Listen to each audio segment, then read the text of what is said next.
नमस्कार। सीटेट का एग्जाम सिर्फ नॉलेज का टेस्ट नहीं है, बल्कि ये एक स्ट्रैटेजी का भी खेल है।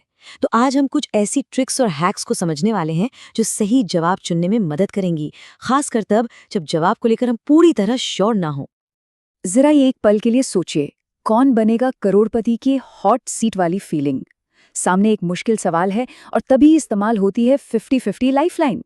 दो गलत ऑप्शन स्क्रीन से गायब हो जाते हैं और सही जवाब चुनना कितना कितना आसान हो जाता है। पर सवाल ये है कि क्या एग्जाम हॉल में ऐसी कोई लाइफलाइन होती है? जवाब है हाँ, बिल्कुल होती है।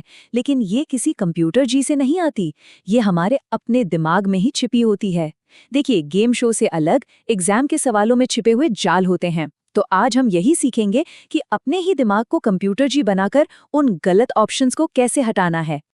और सबसे बड़ा और सबसे कॉमन जाल जानते हैं क्या है? सवाल में छिपा एक छोटा सा शब्द, जैसे नहीं या सिवाय। एग्जाम के प्रेशर में होता यह है कि हम अक्सर इन शब्दों को नोटिस ही नहीं करते और सवाल का पूरा मतलब ही पलट जाता है। और बस इसी वजह से आते हुए सवाल भी गलत हो जाते हैं।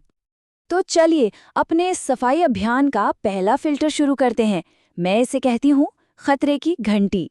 ये कुछ ऐसे शब्दों को पहचानने के बारे में है जो चिल्ला चिल्ला कर कहते हैं कि ये जवाब गलत है। देखिए, एक बात हमेशा याद रखनी है, पेडागॉजी यानी बच्चों को पढ़ाने का तरीका, ये हमेशा फ्लेक्सिबिलिटी के बारे में होता है, लचीलेपन के बारे में।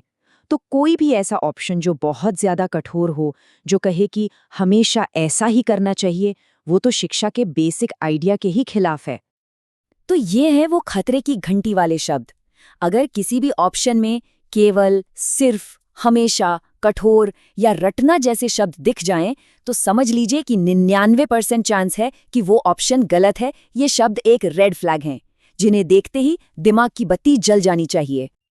अच्छा, तो पहले फिल्टर से अक्सर दो गलत ऑप्शन तो हट जाते हैं, लेकिन असली खेल तब शुरू होता है जब बचे हुए दो ऑप्शन दोनों ही सही लगते हैं। अब क्या करें? यहीं पर काम आता है हमारा दूसरा और ज्यादा एडवांस्ड फिल्टर। इसे अम्ब्रेला ऑप्शन कहते हैं, या मजाक में कहें तो बाप ऑप्शन। इसका सीधा सा मतलब है एक ऐसा ऑप्शन जो इतना बड़ा और व्यापक हो कि बाकी के सही लगने वाले छोटे छोटे पॉइंट्स उसके अंदर ही आ जाए, बिल्कुल एक बड़ी छतरी की तरह। तो इसे पहचाने कैसे? मान लीजिए सवाल है कि भाषा कैसे सीखी जाती है। ऑप्शन है पढ़कर, लिखकर, बोलकर और एक समृद्ध भाषिक परिवेश में। अब देखिए, पढ़ना, लिखना, बोलना तीनों सही हैं, लेकिन जो समृद्ध भाषिक परिवेश वाला ऑप्शन है वो इन तीनों को अपने अंदर समेट लेता है। बस यही है हमारा अम्ब्रेला ऑप्शन। चलिए अब इसे खुद आजमा कर देखते हैं। पर्यावरण बचाने का सबसे अच्छा तरीका क्या है? पेड़ लगाना, प्लास्टिक बैन करना या फिर सस्टेनेबल डेवलपमेंट यानी सतत विकास। सोचिए, इनमें से कौन सी वो बड़ी छतरी है जिसमें बाकी दोनों समा जाएंगे? अब आते हैं अपने तीसरे और सबसे सबसे पावरफुल फिल्टर पर। ये सीटेट एग्जाम का मूल मंत्र है, एक ऐसा ब्रह्मास्त्र है जो हमेशा सही रास्ते पर रखेगा। और वो दर्शन है बच्चा राजा है।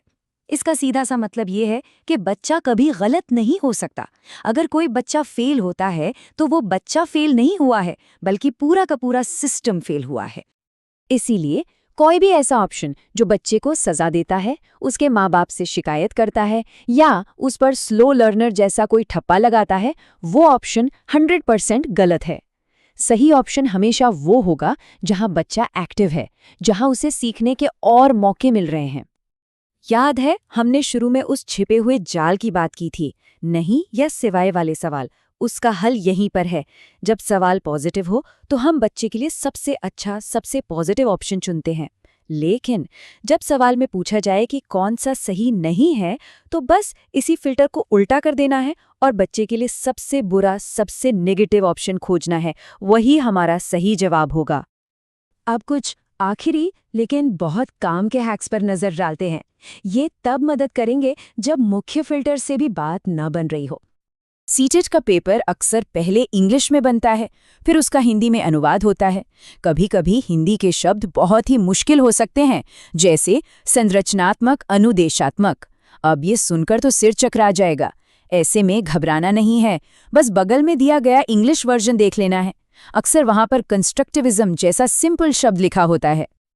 और अगर बिल्कुल ही फंस गए हैं और दो ऑप्शन में से चुनना है तो लगाना है वैज्ञानिक तुक्का। पहला, जो ऑप्शन सबसे लंबा और डिटेल में हो उसके सही होने की संभावना ज्यादा होती है। और दूसरा, उपरोक्त सभी वाला ऑप्शन, करीब 80% मामलों में यही सही होता है, पर हाँ, इसे आखिरी हथियार की तरह ही इस्तेमाल करना है। तो इन सभी टेक्निक्स को मिलाकर अब बनाते हैं एक सिंपल, यादगार और एक्शन लेने लायक विनिंग स्ट्रैटेजी। ये रही हमारी 3 स्टेप की रणनीति। Step 1, cut. खतरे वाले शब्दों और बच्चा राजा है वाले नियम से 2 ऑप्शन तुरंत हटा दो। Step 2, choose. बचे हुए 2 में से सबसे व्यापक यानी बाप ऑप्शन को चुनो। और स्टेप 3, कंफर्म। अगर फिर भी उलझन हो तो वो ऑप्शन चुनो जिसमें बच्चा सबसे ज्यादा एक्टिव रोल निभा रहा हो। इस पूरी प्रोसेस को अगर लगातार फॉलो किया जाए तो स्कोर में सीधे सीधे 10 से 12 नंबर तक बढ़ सकते हैं। और ये एक बहुत बड़ा अंतर है जो पास और फेल के बीच की लाइन तय कर सकता है। लेकिन रुकिए, ये सारी टेक्निक्स किस काम की अगर एग्जाम में टाइम ही खत्म हो जाए? सही जवाब जानना एक बात है और उन्हें टाइम पर मार्क करना दूसरी।